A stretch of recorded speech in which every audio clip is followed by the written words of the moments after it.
Madame, Monsieur, bonjour. Merci de nous rejoindre à la une de l'actualité. L'Algérie met en avant les conditions de réussite du cessez-le-feu à Gaza lors d'un débat public du Conseil de sécurité. Le gouvernement palestinien doit se réunir pour décider des efforts de reconstruction et l'aide humanitaire à Gaza, où 92% des maisons ont été détruites ou endommagées au cours de l'agression sioniste qui a duré plus de 15 mois.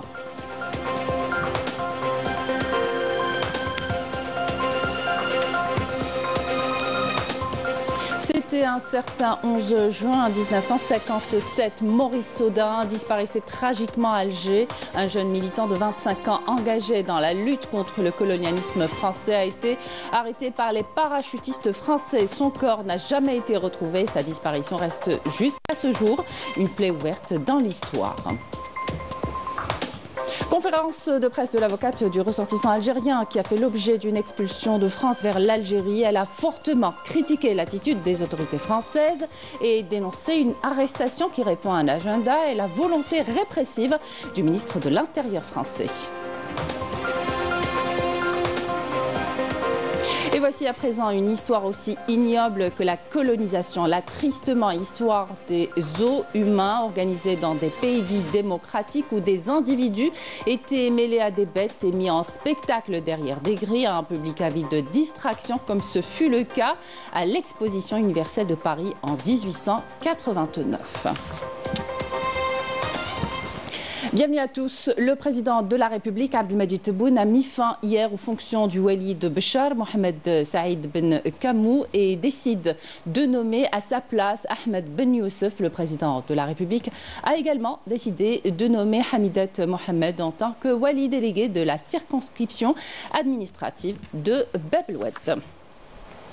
Lors d'un débat public du Conseil de sécurité au niveau ministériel sur la situation au Moyen-Orient, y compris la question palestinienne, l'Algérie met en avant les conditions de réussite du cessez-le-feu à Gaza. Le chef de la diplomatie algérienne a souligné à New York que cet accord restera incomplet sans un processus politique permettant un règlement définitif de la question palestinienne. Yasmine Msaoudi. L'Algérie a insisté sur la nécessité d'un cessez-le-feu durable à Gaza, conditionné par un processus politique solide. L'Algérie a affirmé que tout cessez-le-feu doit être accompagné d'un processus politique sérieux et durable, fondé sur la solution des deux États afin de garantir sa pérennité.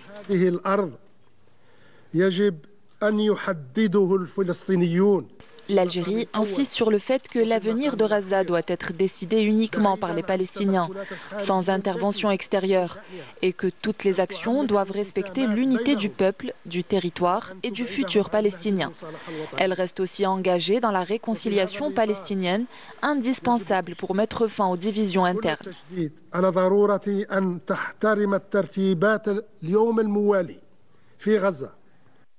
L'Algérie continue de soutenir les efforts humanitaires, insistant sur l'importance de l'unité nationale palestinienne, essentielle pour la réussite de toute solution durable.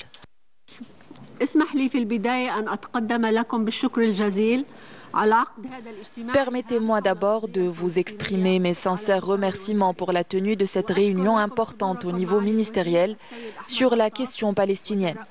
Je souhaite exprimer ma profonde gratitude à l'Algérie pour ses efforts remarquables en faveur de la défense du peuple palestinien et de sa juste cause, ainsi que pour les actions entreprises afin d'inciter le Conseil de sécurité à adopter une position ferme en faveur d'un cessez-le-feu dans la bande de Gaza.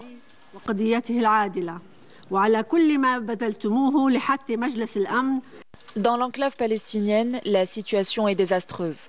L'Office des Nations Unies pour la coordination des affaires humanitaires a déclaré que 92% des maisons de la bande de Gaza, soit environ 430 000 maisons, ont été détruites ou endommagées au cours de l'agression sioniste qui a duré plus de 15 mois.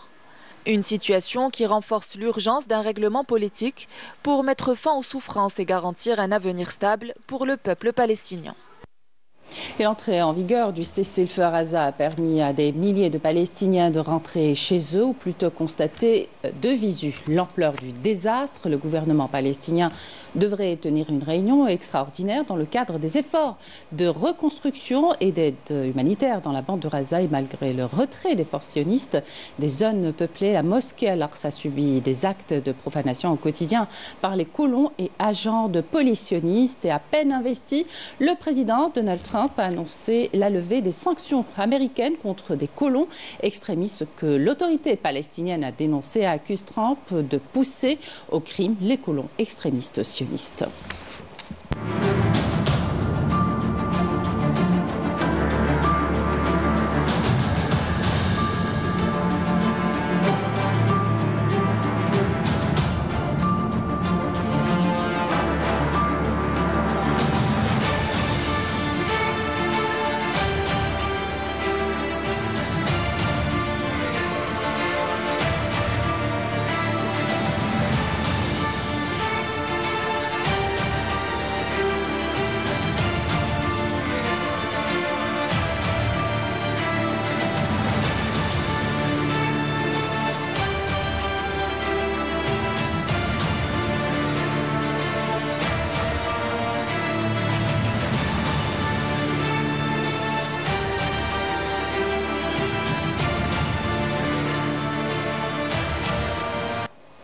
Près de 70 ans après sa disparition, l'histoire de Maurice Audin reste un symbole poignant de la répression coloniale. Engagé dans la lutte pour l'indépendance de l'Algérie, Maurice Audin a apporté un soutien précieux aux Moudjahidines dans leur combat. Arrêté par les parachutistes français, il a été torturé, ensuite assassiné à seulement 25 ans. Le récit de Rina Lorari. Le 11 juin 1957, Maurice Audin, jeune militant engagé dans la lutte contre le colonialisme français, disparaît tragiquement à Alger. Arrêté par le régiment de parachutistes dirigé par Paul Osarès, il est détenu, torturé, puis assassiné. Son corps, jamais retrouvé, reste jusqu'à ce jour une plaie ouverte dans l'histoire. Membre du Parti communiste et fervent défenseur de l'indépendance de l'Algérie, Maurice Audin a participé à de nombreuses opérations clandestines à Paris, souvent épaulé par sa sœur Charlie et son frère Christian Honoré. Inspiré par les militants algériens, Audin a joué un rôle essentiel dans la guerre de libération en offrant refuge aux Moudjahidines et orchestrant des évasions de soldats français refusant de combattre dans les rangs de l'armée coloniale. Des activités qui n'échappèrent pas aux services de renseignement qui l'ont capturé et soumis à des tortures indicibles pendant 10 jours avant de l'exécuter.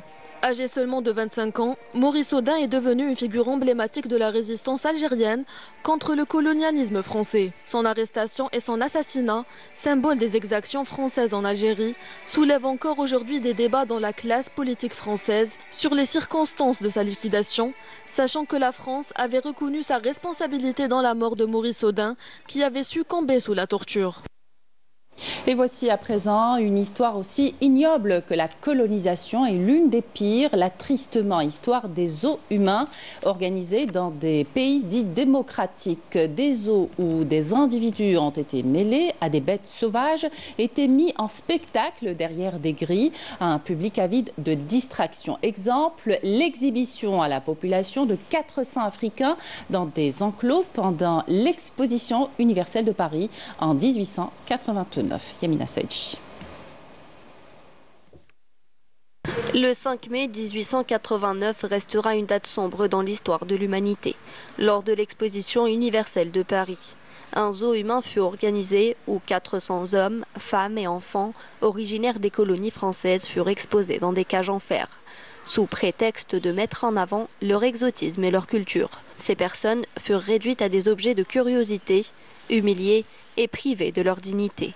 Devant une foule insensible, ces individus furent contraints de mettre des costumes traditionnels et de créer des scènes de leur vie quotidienne sous le regard amusé des spectateurs. Les cages, au-delà de leur fonction physique, symbolisaient la déshumanisation et la brutalité du colonialisme français. Mais lorsqu'ils sont arrivés sur le lieu et qu'ils se trouvent exposés, rassemblés en un lieu, parqués comme des animaux, et puis on les a rendus un peu à l'état sauvage. Effectivement, lorsque vous parlez du racisme, c'est très important de raconter l'histoire des Zohumains. Parce que je dis aux enfants, vous savez, imaginez aujourd'hui qu'on vous emmène dans un parc et on vous montre des petits hommes verts. Eh bien, sachez quelque chose, si on vous dit que ces petits hommes verts sont sauvages et qu'il faut faire attention, il ne faut pas s'approcher d'eux, eh bien, le jour que vous allez voir au détour d'un chemin une famille de petits hommes verts, eh bien, vous allez avoir peur. Eh bien, c'est ça, le racisme. La France exploitait brutalement les peuples africains, les réduisant à l'esclavage et pillant leurs richesses pour bâtir un empire illusoire. Ce chapitre sombre de l'histoire de la France dévoile l'hypocrisie des discours coloniaux qui n'en laissaient derrière eux que pauvreté, destruction et oppression. Deuxièmement, ça permettait aux États de justifier les empires coloniaux. Parce que d'une certaine manière, vous démontriez à travers ça la richesse impériale, à travers les animaux, les hommes, les maisons reconstituées, mais surtout vous prouviez que vous dominiez ces populations. Un racisme et une cruauté sans limite se sont manifestés dans un zoo humain, présenté comme un laboratoire pour satisfaire la curiosité des anthropologues.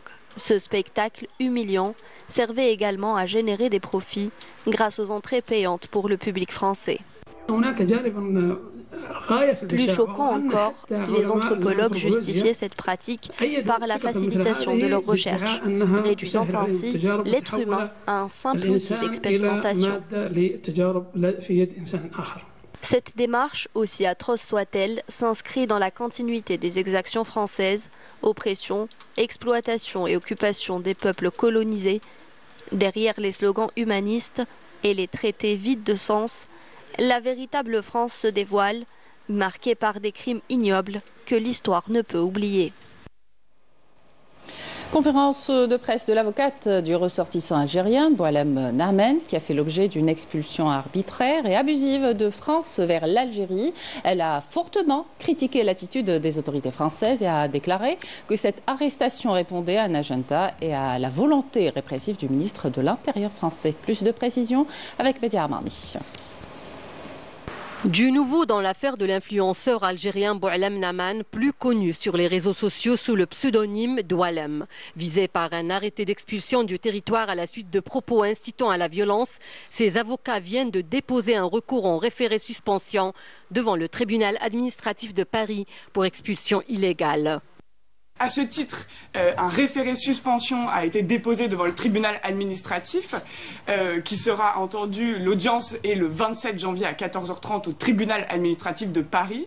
Et ça sera l'occasion de discuter de la légalité de l'arrêté d'expulsion pris par le ministre de l'Intérieur qui, contrairement à ce qu'il semble expliquer, comme quoi tout est parfaitement légal, il n'y a eu aucun jugement, il n'y a eu aucun juge qui a pu se prononcer sur la légalité de cet arrêté d'expulsion.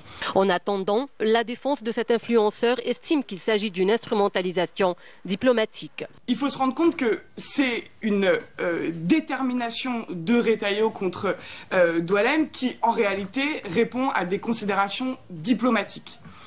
Ce n'est absolument pas anodin que cet arrêté d'expulsion qui a été pris, et j'y reviendrai, dans le cadre d'une urgence absolue, ce n'est pas anodin que ça arrive dans cette période, une période que vous savez d'une crise aiguë entre la France et l'Algérie, même avant le refus d'admission de l'Algérie pour que Boualem retourne sur le territoire algérien. On est dans une crise diplomatique et que ce n'est absolument pas anodin que ça arrive dans cette période. On voit à ce titre que les Algériens qui résident en France sont pris comme une véritable marge d'ajustement, une variable d'ajustement des négociations diplomatiques, et ce qui est parfaitement intolérable.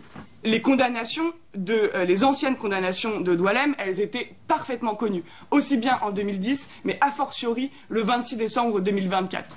Et donc c'est parfaitement fallacieux aujourd'hui de ressortir les condamnations de plus de 20 ans pour caractériser ce qui semblerait être une menace grave à l'ordre public. Encore une fois, ça répond à un agenda, ça répond à une volonté répressive du ministre de l'Intérieur, mais ce n'est absolument pas nécessaire, et on voit bien que le préfet de l'Hérault a lui-même estimé qu'il ne s'agissait pas d'une menace grave à l'ordre public. La défense s'appuie également sur des errances de traduction de la vidéo à l'origine de l'arrêté d'expulsion de Boualem, qui affirme que l'influenceur n'a à aucun moment appelé au meurtre. Il faut quand même se rappeler qu'on parle d'une vidéo de quelques secondes en arabe qui a fait l'objet de traductions fluctuantes. Et ça, c'est très important. Parce que, au début, quand le maire de Montpellier et le préfet de l'Hérault vont saisir le procureur de la République, ils saisissent, sur le fondement de l'article 40, ils les saisissent en envoyant une vidéo avec laquelle il y a une traduction générée par l'intelligence artificielle. En tout cas, c'est ce qui est probablement retenu. Et dans lequel la traduction n'a plus rien à voir avec ce qui est finalement traduit. Au début, on parlait d'un appel au crime, puisque la traduction faisait appel d'un appel au meurtre, ce qui n'est absolument plus le cas. Pour rappel, l'influenceur algérien a été expulsé de France. Les faits qui lui sont reprochés appellent au meurtre. Renvoyé en Algérie, il a été refusé par les autorités algériennes. Il est depuis placé au centre de rétention administratif du Mesnil-Amelot, Seine-et-Marne, pour une durée de 90 jours. La France va mal au gré des élections successives. Le pays a plongé dans l'extrême droite. Cette idéologie mortifère livre un discours de haine constant, générant un climat de division entre les Français totalement déconnectés de leur réalité quotidienne. Un discours de haine qui, dernièrement, altère fortement les relations extérieures de la France que les voix de bon sens peinent à ramener à la raison. Sabrina Kchout nous en dit plus dans ce sujet. Entre marasme diplomatique et crise économique, la France fait un bien mauvais choix. Celui de l'extrême droite, un venin distillé déjà depuis plusieurs mandats présidentiels et qui connaît une montée fulgurante ces dernières années. L'extrême droite, c'est ce courant politique mortifère qui accuse l'étranger de tous les maux du pays, n'apportant aucune solution aux véritables problèmes tels que le chômage ou la baisse du pouvoir d'achat. Pas un jour ne passe sans que des discours de division ne soient répandus, portés notamment par des chaînes d'information en continu qui sont devenues l'avant-poste de l'extrême droite française. Contre ces postures exagérées de combat, dernièrement omniprésentes, des voix s'élèvent. L'histoire que nous avons avec l'Algérie, est-ce qu'on peut ramener à une formule comme celle-là? Qu'est-ce que ça veut dire? Il faut supprimer l'accord de 68. Mais quoi? Ça veut dire quoi? Ça veut dire quoi? Ça veut dire, en gros, il faut donner un coup à l'Algérie. C'est ça une diplomatie, c'est ça une politique vis-à-vis d'un pays avec lequel nous sommes liés par la culture, par l'histoire. Ne pas oublier qu'entre nous et l'Algérie, il y a des millions d'Algériens de France, des millions de Franco-Algériens. Nous avons un devoir vis-à-vis de l'histoire et vis-à-vis de nos peuples. La France a-t-elle perdu tout sens commun? Une recherche constante du conflit, jusqu'à créer de toutes pièces un ennemi de l'intérieur, mais aussi de l'extérieur. Voici l'entreprise délétère des agents de l'extrême droite française. Une démarche profondément raciste, jouant et rejouant avec la question de l'identité, à rebours des préoccupations quotidiennes de tous les Français. Les tomates, là, elles sont un peu destroy. Ces scènes de pauvreté sont devenues habituelles, ici à Paris. Autant qu'à l'opposé, les plateaux de télévision sont inondés de débats totalement déconnectés des réalités et des besoins réels de la population. Néanmoins, dernièrement, quelques voix de bon sens émergent. Vous dites la France a plus besoin de l'Algérie que l'Algérie n'a besoin de la France. Je n'ai pas étudié ça ligne par ligne, mais je pense qu'il ne faut pas sous-estimer l'impact que pourrait avoir une rupture avec l'Algérie. La vision étroite et raciste de l'extrême droite mène depuis un moment la France, avec une politique qui s'avère fort dangereuse pour toutes les composantes de la population française, autant que pour les relations extérieures du pays, engendrant les crises sociales violentes à l'intérieur et diplomatiques que l'on connaît. À cela, les nombreux gouvernements successifs n'ont apporté aucune solution. C'est bien l'extrême droite qui mène actuellement le jeu sur l'échiquier politique français, un jeu ô combien périlleux.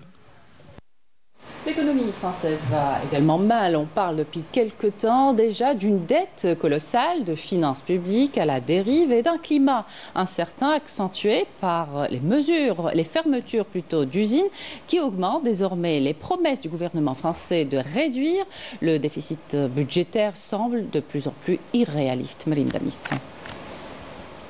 En France, l'objectif de freiner l'aggravation du déficit budgétaire paraît de plus en plus hors d'atteinte. Le nouveau ministre des Finances, Éric Lombard, a annoncé de nouveaux plans visant à réduire le déficit financier, afin de le ramener en dessous de 6,1%. Un défi majeur pour le gouvernement français, d'autant que les institutions monétaires internationales continuent d'alerter sur la gravité de la situation économique du pays. Et donc, quel est l'impact pour les Français? Parce qu'il y a évidemment un impact. C'est que quand les taux d'intérêt de la dette publique augmentent, tous les taux d'intérêt de nos crédits, les ménages, les entreprises, augmentent aussi. Donc ce qui veut dire qu'on va payer plus cher nos crédits, et donc la consommation qui est déjà pas géniale va baisser. Donc la récession est là, et après, le chômage qui commence déjà à augmenter va continuer d'augmenter. Donc, mine de rien, cette petite agence, etc., cette petite notation qui paraît rien du tout, ça a des impacts en cascade dramatiques pour le quotidien des Français. Les promesses du gouvernement français sont jugées irréalistes par les députés. Si elles venaient à se réaliser, cela ouvrirait la voie à une hausse des impôts et à une réduction drastique des dépenses publiques. Mais le scénario le plus probable reste leur échec, ce qui pourrait provoquer la chute du gouvernement. Face à des pressions économiques croissantes, ce dernier tente de maîtriser la situation, mais risque de se retrouver isolé et en conflit avec tous les acteurs politiques et sociaux. La France a faim. Selon l'UNICEF, dans notre pays, 20% des enfants ne mangent pas 3 repas par jour. Un Français, une Française sur 3 sautent des repas pour raisons économiques et plus de 50% des salariés, des gens rémunérés, ont annoncé réduire les rations dans les semestres derniers. L'avenir du gouvernement français semble suspendu à un fil. Entre des promesses difficiles à tenir et une réalité économique de plus en plus complexe, menaçant d'une crise politique majeure. Si les objectifs fixés ne sont pas atteints, la perte de crédibilité du gouvernement sera inévitable. Et la chute pourrait survenir plus vite que prévu, plongeant le pays dans une crise politique, économique et sociale sans précédent. Au Maroc, précisément à Rabat, des milliers de manifestants se sont rassemblés pour une marche commémorant le 40e anniversaire du soulèvement du 19 janvier 1984, un événement marqué par la répression sévère du Marzen. En hommage à cette date historique, les manifestants ont exprimé leur rejet du projet de loi sur le droit de grève et réclamé justice sociale et économique. Majda Jahmoun.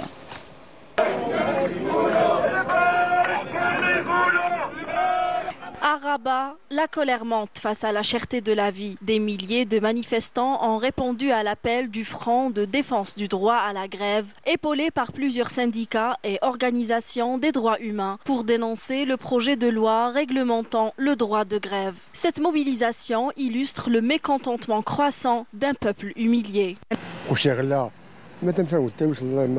Les prix ont tellement augmenté qu'on n'arrive plus à acheter 1 kilo de pommes de terre ou de tomates. La vie est devenue excessivement chère. Les manifestants réclament la fin des politiques gouvernementales jugées arbitraires, en brandissant des slogans dénonçant la flambée des prix des produits de première nécessité. Ils expriment leur exaspération face à une situation économique étouffante.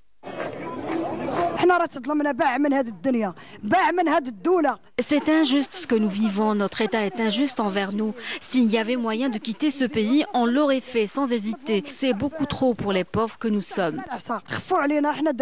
Ces manifestations coïncident avec l'anniversaire de la Grogne populaire qui a éclaté un certain 19 janvier 1984, marqué par des révoltes contre la hausse des prix, notamment dans le nord et à Marrakech. À ce moment-là, le roi Hassan II avait qualifié les protestataires d'émeutiers, suscitant une polémique.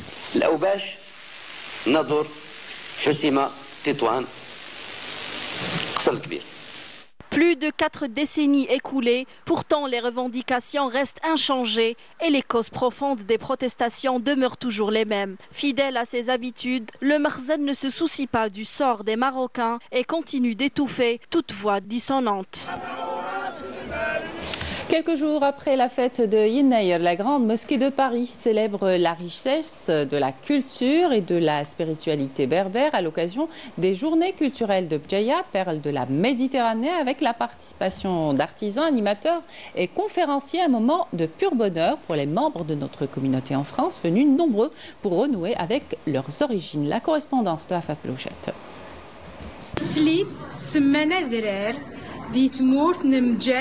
Poème improvisé dans la pure tradition de nos grands-mères, un hommage vibrant à la perle de la Méditerranée. Béjaïa, parée de ses couleurs chatoyantes, de ses costumes éclatants et de ses chaleureuses limettes familiales, a su charmer les visiteurs de la Grande Mosquée de Paris tout au long du week-end. C'est un grand plaisir d'être ici, de voir nos artistes kabyles et de Béjaïa et d'un peu partout en Kabylie qui viennent et qui montrent leurs œuvres, leur savoir-faire. On a un grand savoir-faire dans notre culture et c'est une très bonne chose de le mettre à l'honneur. Invité d'honneur, Béjaïa a brillé grâce à ses artisans qui perpétuent des savoir-faire ancestraux. Entre tapisseries délicates, bijoux étincelants et poterie élégante, l'huile d'olive, véritable or liquide, était également mise à l'honneur par 2 producteurs maintes fois médaillés à l'international. On est spécifié surtout dans l'extra vierge. L'extra vierge, c'est-à-dire le taux d'acidité, elle est moins de 0,8, ainsi que la haute gamme. La haute gamme, c'est là où elle est distribuée dans des grandes boutiques du monde. Notre moulin a été médaillé plusieurs fois. On a eu des médailles à Monaco, médaille d'or à Paris, on a aussi à Athènes. C'est une production familiale. On produit à Béjaïa, plus précisément à Al-Qsa. Un savoir-faire millénaire qui puise leurs racines dans les montagnes de Béjaïa. L'histoire de cette région, empreinte de richesse et de résilience, a captivé un auditoire éclectique lors de la conférence animée par le professeur Jamel Aïssani, un moment marquant pour l'organisatrice de l'événement. De vivre un moment culturel intense dans la mosquée de Paris, je suis émue, je le dis avec beaucoup d'émotion. Entre émotion et délices pour les papilles, Béjaïa a également révélé ses trésors culinaires. Majouja, gardienne du temple sacré des recettes, a incarné cette générosité gustative. Ce moment de partage avec notre communauté, c'est un symbole de fertilité, de construire beaucoup de choses. Plus loin, les rires des grands-mères se mêlent aux chants, tandis que les enfants, les yeux pétillants d'étoiles, découvrent la tradition du 13, une occasion de transmettre le sens de cette fête ancestrale. On m'a expliqué que ça venait de l'agriculture et qu'à chaque nouvelle saison, on fêtait cet événement. Joie, transmission et émotion étaient au rendez-vous. Cet événement est bien plus qu'une célébration. C'est une fenêtre ouverte sur la richesse culturelle de notre pays, offerte aux nombreux visiteurs étrangers qui franchissent les portes de la Grande Mosquée de Paris. Voilà qui termine cette édition. Merci de votre attention et excellente suite des programmes sur Canal Algérie.